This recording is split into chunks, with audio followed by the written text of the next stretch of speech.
Pour fêter l'invention du scotch, je propose une poularde demi-deuil avec vous, Olivier Pouls. Le nom est beau, oui. Mais qu'est-ce donc que la poularde demi-deuil ? Alors ce nom, en fait, on le voit apparaître au début du 19e siècle. Il fait allusion à la couleur noire de la truffe qui constitue ce plat et que traditionnellement dans les premières recettes, on glissait sous la peau de la volaille. Alors vous avez le contraste de cette volaille blanche avec les rondelles de truffe qui sont placées en dessous et qui évidemment vont venir aromatiser cette volaille. Alors les premières mentions de volaille truffée remontent au XVIIe siècle, hein, donc c'est l'association volaille-truffe est quelque chose d'assez courant et je vais vous faire rêver.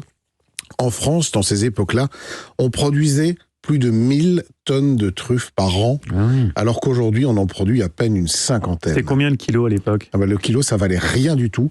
Dans les campagnes, il y avait de la truffe à ne plus savoir qu'en faire. Voilà. On en donnait même à manger aux cochons, figurez-vous.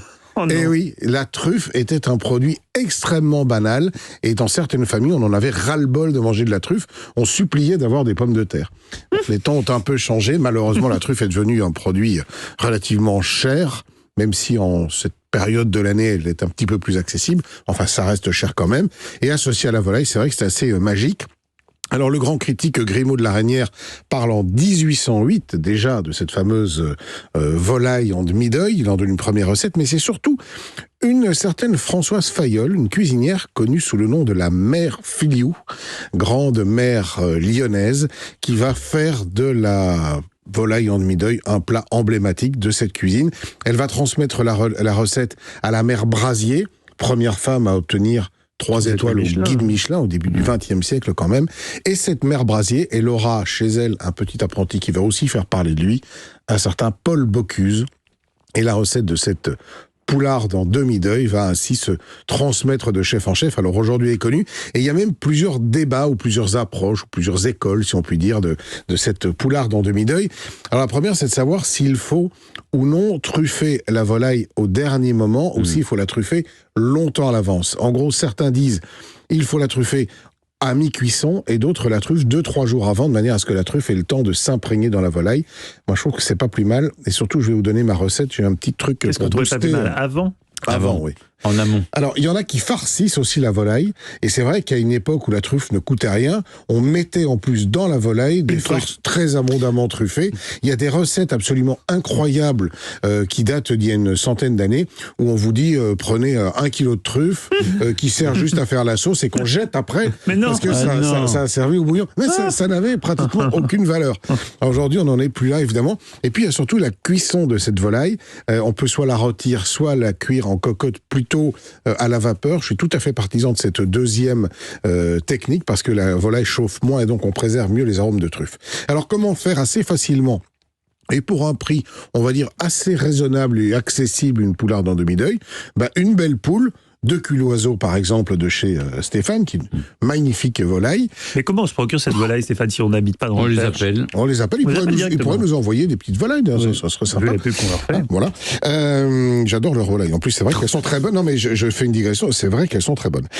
Pour prendre une volaille de Bresse, enfin bref, une belle volaille. Un peu de truffe. Allez, 50 grammes de truffe.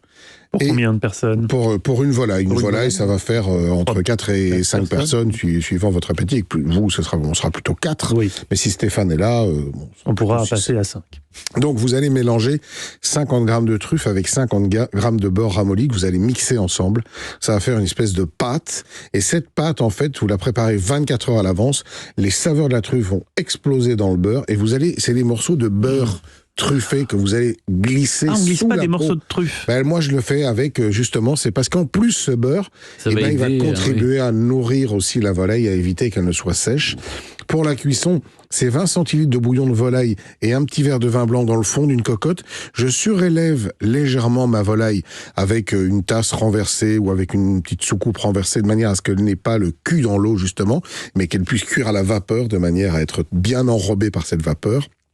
On ferme, et c'est une cuisson de 2h30, 3h à 120 degrés, pas trop chaud, justement pour ne pas dénaturer les arômes de truffe.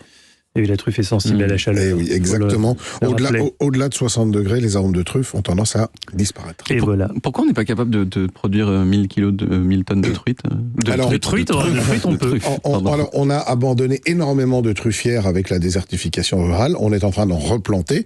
Alors, on ne rattrapera pas ça. Mais et puis certains considèrent aussi que le changement climatique et la pollution ont dénaturé un certain nombre de sols et de truffières sauvages qui donnaient des truffes et qui aujourd'hui ne donnent plus. Il y a des problèmes probablement aussi liés au manque de précipitations dans certaines régions, parce que s'il n'y a pas d'eau, il n'y a pas de truffes, donc il faut arroser aussi ces truffières. Merci Olivier pour cette belle recette goûteuse et économique. On retrouve toutes vos recettes sur le site europe1.fr.